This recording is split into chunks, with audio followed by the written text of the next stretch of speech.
Oke, bismillahirrahmanirrahim. Assalamualaikum warahmatullahi taala wabarakatuh. Halo kawan semua dimanapun anda berada, kembali lagi berjumpa bersama Mang Aril bagi dia. Semoga kita selalu dalam keadaan baik dan kebaikan selalu menyertai kita semua. Oke kawan, alhamdulillah kembali lagi berkesempatan untuk berbagi FR soal P3K Kemenag ya. Kalau pada pertemuan sebelumnya Mak sudah berbagi FR soal pretest PPG Kemenag, kali ini Mak alhamdulillah kembali lagi berkesempatan untuk berbagi FR soal P3K Kemenag, di mana soal ini merupakan soal yang ketujuh. Maka sudah alhamdulillah berhasil masuk ke part 7 dia. Untuk jadi kawan-kawan yang bersingkat di sini, silakan kawan-kawan sising lagi video Maki untuk part 1, 2, 3, 4, 5, 6 nya gitu ya. Dan ini masih di kompetensi teknis untuk pedagogik guru, dan soal ini ya, akan membahas tentang undang-undang guru dan dosen, juga mencakup tupoksi guru dan dosen barangkali gitu ya kawan-kawan ya. Dimana soal FR ini Maki dapatkan hasil terasi Maki per minggu 26 Maret 2023. Adapun tesnya itu nggak tahu apa tanggal 25 atau 24, yang jelas Maki dapatkan tanggal 26 Maret 2023 ini di Alam Jagat Raya ini gitu ya. Untuk soal FR-nya ini katanya ya, untuk manajerial nih, Anda sebagai ketua tim yang sedang mengadakan acara untuk kegiatan penggalangan dana. Acara tersebut menyebabkan akses jalan utama tertutup sehingga warga memprotes kegiatan tersebut. Sikap Anda adalah A. Membubarkan kegiatan, B. Pindah tempat, C. Mempersempit area dan menenangkan warga, D. Lupa. Ini kemungkinan jadi ceritanya sedang mengumpulkan apa penggalangan dana di jalan gitu ya, namun ternyata menyebabkan akses jalan utama tertutup. Nah, sikap kita bagaimana? Nah, ini mempersempit area dan menenangkan. Mungkin insya Allah nanti akan dibahas ya. Oke, lanjut. Keributan di luar, karena kita akan berbagi tentang soal FR guru. Nah, jadi bakal kasih box guru dulu ya. Mana nih? Oke, ini dia mana? Pedagogi katanya ya, untuk pedagogi. Kalau untuk mencos, oke. Untuk teknik lebih pedagogik, soalnya pedagogik banyaknya kawan-kawan katanya. Ini apa saja nih yang ada muncul di pedagogik? Nah, ini dia. 4 kompetensi guru pedagogik ya, profesional, kepribadian, sosial. Komponen NPP muncul kawan-kawan ya. Teori belajar sudah Maki buatkan sebelumnya, ada kognitif, behavior, konstruktivisme, humanistik. Silakan kawan-kawan searching lagi video Maki sebelumnya di part 6 ya. Undang-undang Permendiknas tentang standar isi proses sarana pendidikan. Nah, ini akan kita bahas ini ya. Standar kompetensi kelulusan, gaya belajar siswa. Oke, taksonomi belum C1 sampai C6, jenis penilaian, penilaian apa? Sintak atau langkah-langkah pembelajaran 5M. Penilaian tindakan kelas PTK. Oke, insya Allah nanti akan Maki buatkan ya. Kriteria pemilihan terhadap media pembelajaran. Oke, lanjut. Oke, terus ada metode mode pembelajaran PBE, PJBE, contextual learning, cooperative learning, dan lain-lain sebagainya. Kemudian udah selesai ya. Nah, kali ini Maki akan coba berbagi kepada kawan-kawan tentang 4 kompetensi guru itu ya, yang diatur dalam Undang-Undang Permendik nomor 20 tahun 2005 ya, tentang guru dan dosen itu ya. Baik, untuk satu kita langsung di kopi gitu ya. Undang-Undang nomor 14 tahun 2005 berisi tentang bla bla bla. A. Guru dan dosen, B. Profesor dan dosen, C. Guru besar, D. Dosen, E. Guru. Oke kawan-kawan, nih perlu kita ketahui bahwa Undang-Undang nomor 14 tahun 2005 ini berisi tentang guru dan dosen. Jadi jawaban yang paling tepat itu adalah yang A kawan-kawan. Dimana di sini juga nih, jadi di dalam Undang-Undang nomor 14 tahun 2005 juga ini perlu kita ketahui juga nih, kalau mau tahu sebagai wawasan ya. Dimana di sini juga berisi, selain berisi tentang guru dan dosen, juga di sana itu dikenal istilah, di sana dikenal istilah guru. Nanti ya ada yang disebut dengan guru, kemudian dosen. Nah, beda itu. Nanti ada definisi masing-masing. Dan terakhir ada guru, dosen, dan guru besar. Guru besar atau iya betul profesor gitu kawan-kawan, sebagaimana yang telah Mang Akia kemarin pertanyakan di community ya, di post community yang sebelumnya gitu ya. Kata Mang Akia, profesi apa yang cocok untuk Mang Akia gitu kan ya. Just iseng aja itu ya, hanya untuk sebagai hiburan saja biar kita nggak sedikit kebingungan dengan materi-materi yang sudah kita dapatkan gitu kawan-kawan ya. Jadi beda, nanti ada guru besar. Nah, guru besar itu bukan berarti guru yang berbadan besar, bukan ya. Guru besar itu nama lainnya ada profesor kawan-kawan. Jadi ada dosen dan guru. Nanti definisinya beda-beda. Nah, untuk mengetahui definisi dari masing-masing istilah ini, maka kawan-kawan silakan cek Undang-Undang nomor 14 tahun 2005 gitu kawan-kawan ya.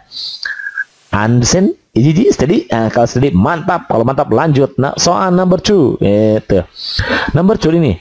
Berikut merupakan kewajiban guru berdasarkan pasal 20 Undang-Undang nomor 14 tahun 2005. tentang guru dan dosen kecuali bla bla bla. Oke kawan-kawan ya. Barusan kan kita telah mempelajari Undang-Undang Nomor 14 Tahun 2005 gitu ya. Di mana Undang-Undang Nomor 14 Tahun 2005 ini berisi tentang guru dan dosen. Nah, dan pada pasal 20 ternyata nih kita berisi ada isi kewajiban guru gitu. Jadi pasal 20 ini mengandung kewajiban guru. Jadi kewajiban guru apa saja? Ini kan ditanyakan kecuali, awas hati-hati kecuali yang enggak berarti yang enggak ada gitu kalau kecuali kan. Pertama A, merencanakan, melaksanakan, menilai, mengevaluasi, mengabdi. Ya udah kawan-kawan, kalau merencanakan itu sudah pasti gitu ya. Guru itu harus merencanakan pembelajaran, melaksanakan apalagi guru itu harus melaksanakan pembelajaran, mentransfer ilmu gitu, mentransferkan pengetahuan gitu Bu. Kemudian menilai juga kawan-kawan, guru itu harus menilai juga karena buat apa adanya perencanaan, pelaksanaan tanpa dinilai gitu kawan-kawan. Dan terakhir evaluasi. Jadi yang enggak termasuk dari pasal 20 Undang-Undang Nomor 14 Tahun 2005 adalah yang mengabdi itu jaka semu makan sukro gak nyambung bro gitu ya. Kalau kata kawan-kawan jaka semu makan comro gak nyambung bro gitu. Nah, understand? Jadi steady. Kalau steady ya udah berarti lanjut ke tahap berikutnya, ke soal nomor berikutnya. Next, number 3. Number 3 ini Undang-Undang Nomor 20. Nah, sekali ini kalau tadi nomor 14 tahun 2005 itu berisi tentang guru dan dosen. 14 tahun 2005 ya berisi tentang guru dan dosen. Awas. Jadi guru dan dosen. Ada juga Undang-Undang Nomor 20 tahun 2003 tentang apa? Nah, kalau Undang-Undang Nomor 20 tahun 2003 itu berisi tentang sistem pendidikan nasional kawan-kawan. Jadi jawaban yang tepat itu adalah yang A. Sistem pembangunan nasional itu enggak ya. Sistem pendidikan menengah juga bukan. Sistem pendidikan dasar bukan. Sistem manajemen sekolah enggak ada ya. Jadi ternyata Undang-Undang Nomor 20 tahun 2003 itu berisi tentang Sisdiknas gitu ya, sistem pendidikan nasional gitu. Yang A begitu kawan-kawan. Understand?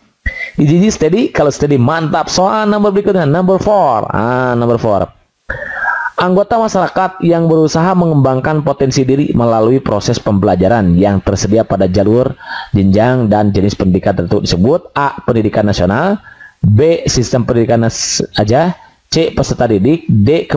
Tenaga pendidikan, E. Pendidik. Nah kawan-kawan, kan di sini ada anggota masyarakat, sudah pasti dong nanti dia itu merupakan orang, bukan lembaganya. Berarti yang ini sudah pasti jelas bukan ya, karena anggota masyarakat. Pendidikan nasional itu pendidikan kan kata benda gitu ya.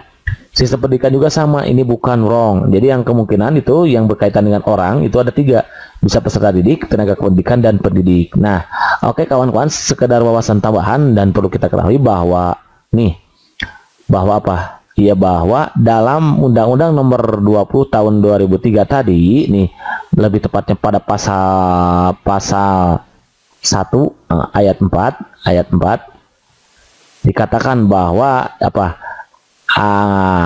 anggota masyarakat yang berusaha mengembangkan potensi diri melalui proses pembelajaran yang tersedia pada jalur, jenjang, dan jenis pendidikan tertentu disebut peserta didik kawan-kawan. Jadi khusus untuk pasal 1 Undang-Undang Nomor 20 tahun 2003 pasal 1 ayat 4 ini berisi tentang definisi dari peserta didik kawan-kawan gitu ya.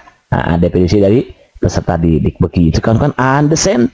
Jadi steady ya. Kalau steady, next, lanjut nomor berikutnya kawan-kawan. Number 5. Soal nomor 5. Nomor 5 nih, jalur pendidikan yang terstruktur dan berjenjang yang terdiri atas pendidikan dasar, pendidikan menengah, dan pendidikan tinggi merupakan definisi dari pendidikan. A. Formal, B. Umum, C. Informal, D. Non formal, E. PAUD. Yang mana tuh? Iya betul kawan-kawan. Jadi jalur pendidikan merupakan definisi dari pendidikan formal kawan-kawan. Jadi jawaban yang tepat itu adalah yang A gitu kawan-kawan. Umum bukan, karena nggak ada jenis umum gitu ya. Yang ada juga formal, informal itu pendidikan sama, non formal kawan-kawan. Tapi ini bukan, ini apalagi bukan ya. Jadi jenis pendidikan itu ada 3 ya. Ada jenis formal, kemudian informal, dan non formal begitu kawan-kawan. Oke kawan-kawan, sebagai wawasan tambahan juga nih, kalau kawan-kawan mau tahu nih, kalau pendidikan formal itu yang seperti apa nih, boleh gitu ya. Pendidikan formal itu adalah contohnya adalah pendidikan dasar, itu formal kawan-kawan. Pendidikan dasar gitu ya. Jadi pendidikan formal tuh.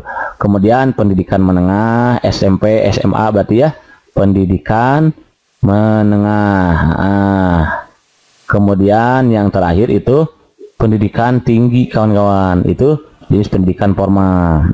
Pendidikan tinggi Gitu. Nah, adapun jenis pendidikan atau jalur pendidikan non formal dulu nih kalau mau tahu ya, non formal nih. Jalur pendidikan non formal itu diantaranya adalah contoh kalau mau tahu ini adalah contoh pendidikan kesetaraan ya, paket A, paket B, paket C gitu nih. Pendidikan kesetaraan, pendidikan kesetaraan kawan-kawan ya. Contohnya yang paket A, paket ya A, paket B, paket C itu contoh jalur pendidikan non formal kawan-kawan ya. Kemudian apalagi misalkan lembaga kursus, lembaga kursus dan lain sebagainya gitu ya. Nah, itu contoh jalur pendidikan non formal. Dan yang terakhir contoh jalur pendidikan informal. Kalau jalur pendidikan informal itu kaitannya dengan jalur pendidikan keluarga kawan-kawan. Jalur pendidikan keluarga dan lingkungan kawan-kawan ya, dan lingkungan. Contohnya seorang ibu yang mengajarkan berlaku sopan santun dan menjaga etika kepada anaknya, itu contoh jalur pendidikan informal. Jadi ada tiga ya, ada tiga jalur pendidikan. Satu, pendidikan formal, pendidikan non formal, dan informal. Jadi jawaban yang paling tepat untuk soal nomor 5 ini adalah yang formal, yang A begitu kawan-kawan. Understand? Jadi steady, kalau steady mantap. Lanjut soal nomor 6. Seperangkat rencana dan pengaturan mengenai tujuan, isi, dan bahan pelajaran serta cara yang digunakan sebagai pedoman penyelenggaraan kegiatan pembelajaran untuk mencapai tujuan pendidikan tertentu disebut A, satuan pendidikan, B, kurikulum, C, akreditasi, D, evaluasi, E, pembelajaran. Oke kawan-kawan, perlu kita ketahui bahwa kasus ini terdapat dalam kawan-kawan, makanya nanti dibaca ya, dalam undang-undang nih, undang-undang nomor 20 tahun 2003. Tahun 2003 tentang apa? Tentang sistem pendidikan nasional nih, yang tadi itu ya, sistem pendidikan nasional. Di sana sudah lengkap dikatakan gitu ya mengenai definisi dari masing-masing ini. Yang ini sistem pendidikan nasional, Sisdiknas gitu ya, sistem pendidikan nasional gitu kawan-kawan ya. Dimana ini terdapat pada pasal 1 nih, pasal 1 ayat ke berapa? Ayat ke-19 gitu kalau nggak salah kawan-kawan ya. Kalau nggak salah berarti benar gitu ya. Maka yang dimaksud dengan seperangkat rencana yang tujuannya untuk mencapai tujuan pendidikan tertentu itu disebut dengan kurikulum kawan-kawan. Makanya setiap sekolah itu memiliki kurikulum gitu ya, kurikulum satuan pendidikan gitu kawan-kawan ya, atau yang disebut dengan disingkat dengan KTSP, kurikulum tingkat satuan pendidikan, itu yang maksudnya kawan-kawan ya. Jadi setiap sekolah pasti memiliki kurikulum. Kenapa? Karena kurikulum itu adalah seperangkat rencana dan pengaturan mengenai tujuan, isi, dan bahan pelajaran serta cara yang digunakan sebagai pedoman penyelenggaraan kegiatan pembelajaran untuk mencapai tujuan pendidikan. Kalau nggak memiliki kurikulum, bagaimana kita mau tercapai tujuan pendidikan gitu kawan-kawan. Understand?